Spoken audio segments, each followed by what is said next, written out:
This is every Japanese anti-aircraft design of the Second World War, from heavy strategic guns to light automatic weapons, including naval mounts, aircraft-integrated defenses, rockets, and fire control systems. In total, dozens of distinct designs were fielded across land, sea, and air. Some reflected advanced engineering and careful planning, while others revealed severe industrial limits, rushed improvisation, and systems deployed too late to alter the outcome. Japanese air defense development was shaped by early assumptions that decisive battles would be fought at sea and that air threats could be managed through offensive action. As strategic bombing intensified, anti-aircraft systems were expanded rapidly, often without the industrial depth required for mass standardization. The following catalogue presents every major anti-aircraft design deployed or developed by Imperial Japan during the conflict. Heavy land-based anti-aircraft guns. The catalogue begins with the largest weapons intended to counter high-altitude bombers and provide area defense for cities,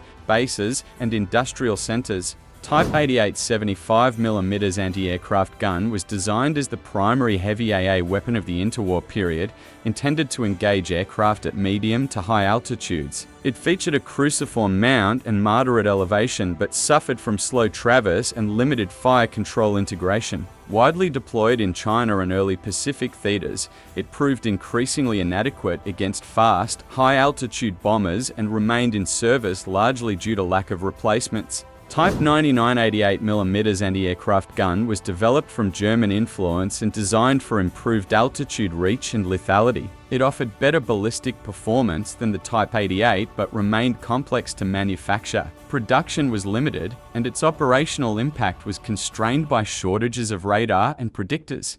Type 98 100mm anti-aircraft gun served a dual role as both an anti-aircraft and coastal defense weapon. It delivered higher muzzle velocity and ceiling, making it one of Japan's most capable heavy AA guns. Despite strong technical performance, its size, cost, and slow production limited widespread deployment. Type 3 120mm anti-aircraft gun was introduced late in the war to counter high-altitude B-29 raids. It offered significant range and destructive power but required substantial infrastructure and trained crews. Few were operational before the end of hostilities, reducing its strategic impact. Type 10 120mm anti-aircraft gun represented an earlier heavy design with limited traverse and slow rate of fire. It remained in secondary roles throughout the war due to obsolescence. Its continued use reflected shortages rather than doctrinal preference. Medium caliber anti-aircraft guns. Medium guns formed the backbone of tactical air defense,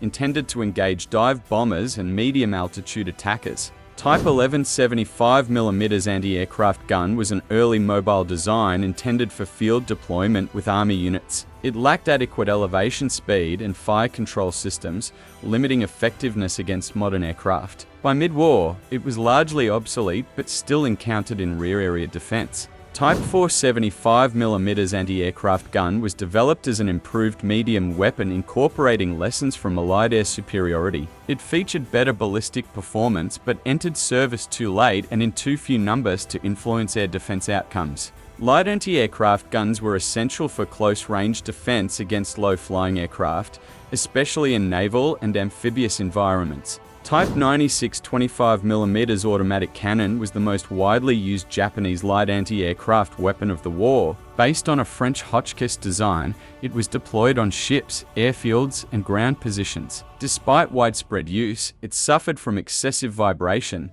small magazines, and slow training speeds, limiting sustained effectiveness. Type 137mm anti-aircraft gun was intended to replace earlier light systems with greater range and stopping power. It offered improved lethality but was complex to produce and never fully supplanted the Type 96. Deployment remained limited to key defensive locations. Type 98 20mm anti-aircraft gun was designed for mobile defense of ground forces and installations. Lightweight and relatively simple, it lacked the destructive power needed against armored aircraft. Its operational role remained secondary and localized. Type 94 37mm anti-aircraft gun was an early attempt at a heavier automatic weapon for ground defense. Mechanical complexity and limited production restricted its deployment. It saw sporadic use in fixed defensive positions. Naval anti-aircraft systems.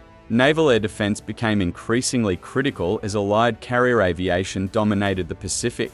Type 89 127mm dual-purpose guns served as the primary heavy anti-aircraft weapon aboard Japanese capital ships. It combined surface and aerial engagement capability but suffered from slow elevation rates. Against massed air attacks, its effectiveness was limited by fire control and ammunition handling constraints. Type 98 100mm dual-purpose gun was deployed on late-war destroyers and cruisers as an advanced naval AA solution. It offered excellent ballistic performance and elevation speed. However, its late introduction and limited platforms reduced overall impact. Type 96 25mm naval mount was adapted into single, twin, and triple configurations for shipboard defense. It became the standard close-in weapon across the fleet. Design flaws and crew fatigue reduced sustained fire effectiveness during prolonged engagements. Rocket and non-conventional anti-aircraft weapons. As conventional systems proved insufficient, Japan explored alternative approaches. Type 4 20cm anti-aircraft rocket was designed to intercept bomber formations using unguided rockets fired from ground launches. It relied on blast radius rather than precision. Accuracy was poor, and operational use was limited and experimental. Tardan anti-aircraft cluster munition was an airdrop defensive weapon released by fighters against bomber formations. It dispersed fragmentation charges into the path of enemy aircraft. Effectiveness was inconsistent and heavily dependent on pilot positioning. Aircraft integrated anti-aircraft measures. Japan also pursued airborne interception as a form of air defense.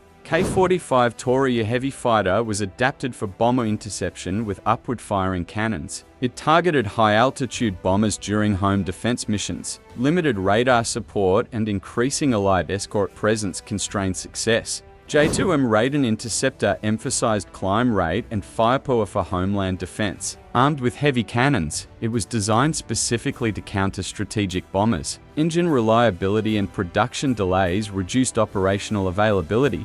Fire control, radar, and support systems. Effective anti-aircraft defense required detection and coordination. Type 2 Mark II Model 1 air warning radar was among Japan's first operational early warning systems. It provided basic range and bearing information but lacked precision. Deployment was sparse and vulnerable to attack. Type 3 Fire Control Predictor was designed to calculate lead angles for heavy AA guns. Mechanical complexity and limited training reduced accuracy under combat conditions. Its effectiveness depended heavily on crew experience. Passive and support defensive measures. Beyond weapons, Japan employed auxiliary defenses. Barrage balloon systems were deployed around select urban and industrial areas to disrupt low-level bombing. Coverage was limited, and effectiveness declined as Allied tactics evolved. Searchlight and sound locator networks were used extensively before radar became available. They enabled nighttime engagements but were easily neutralized and increasingly obsolete by mid-war. This concludes the complete catalogue of every Japanese anti-aircraft design of the Second World War, from heavy guns guarding cities to light cannons aboard warships, from experimental rockets to early radar systems. These weapons collectively illustrate the technological ambition and industrial strain of Imperial Japan. Together, they reflect an air defense network that expanded rapidly under pressure, achieved localized effectiveness, but remained unable to counter sustained, technologically superior air campaigns.